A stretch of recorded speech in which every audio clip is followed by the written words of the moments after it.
Hello, this is Chris with Pools by John Clarkson. Today I will be teaching you how to operate the heat pump chiller using the Jandy iAqualink app. Once on the app, click Web, click Menu, click Set Temp. Our current water temperature is 86 degrees, so we need to adjust the pool heat to 5 degrees lower than our desired chill temperature.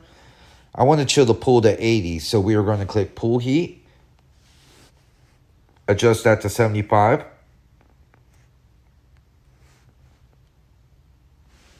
click Chiller, adjust that to 80.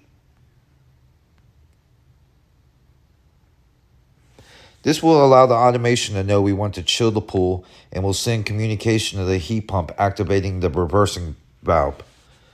Click Home on the bottom right. Now you will notice that the heat pump icon has switched to chiller. Go ahead and click Chiller. Now the chiller is activated. Thank you for watching and have a great day.